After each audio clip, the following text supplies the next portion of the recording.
Every single day, a colossal pulse of humanity surges through the Greater Toronto Area. We're not talking about heartbeats, but the relentless flow of vehicles on two of North America's most pivotal highways, the iconic Highway 401 and its controversial counterpart, the 407 ETR. To truly understand their impact, we must first journey back in time and trace their fascinating and often contentious evolution. The story of Highway 407, surprisingly, begins much earlier than you might think. According to Wikipedia, this bypassed the Toronto segment of Highway 401, already recognized as North America's busiest, was first conceived in the late 1950s. Imagine that, a vision for easing congestion nearly 7 decades ago. Yet, it wasn't until 1987 that construction finally commenced. As the 407 began to take shape in the early 1990s, the provincial government, facing a revenue shortfall, proposed a bold and ultimately controversial solution, tolling the highway. The central sections of Highway 407 opened in 1997, and the remaining segments rapidly followed, with the final piece completed by mid-2001. However, its designation as a 400 series highway, implying a public provincial road, soon blurred.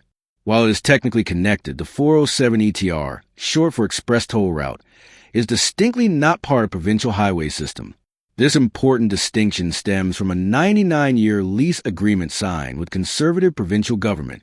In 1999, for approximately 3.1 billion Canadian dollars, the Ontario government leased Highway 407 ETR to a private consortium of Canadian and Spanish investors operating under the name 407 International Incorporated. The deal was structured as a long-term lease, not a full sale. This privatization has been a wellspring of significant public criticism. Drivers constantly grapple with rising toll rates, which seem to escalate without clear public oversight. Furthermore, issues like license plate denial, where drivers with unpaid tolls can have their license plate renewals blocked, and instances of incorrect billing have fueled widespread frustration. For a deeper understanding of these issues, search 407 ETR privatization criticism or 407 ETR billing disputes Ontario. Despite the 407's promise of faster travel, many drivers steadfastly endure the congestion of the 401. The reason is starkly clear: exorbitant tolls. The financial burden of using the 407 ETR, especially for regular or lengthy commutes, acts as a formidable deterrent. The common perception is that the 407 ETR is primarily for the wealthy or businesses, a notion reinforced by its high costs. While some with higher incomes or company accounts can utilize it regularly, for many others, it remains too expensive for everyday use, a choice reserved only when time savings are critical or the 401 is at a complete standstill. However, a significant shift has recently occurred. As of Sunday, June 1st, a substantial segment of Highway 407 is now toll-free. Premier Doug Ford's government permanently abolished tolls from provincially owned portion, aptly named Highway 407 East. This vital stretch extends from Brock Road in Pickering all the way to Highway 35-115 in Clarington. This marks a considerable advantage for commuters in Durham Region and surrounding areas, promising notable annual savings.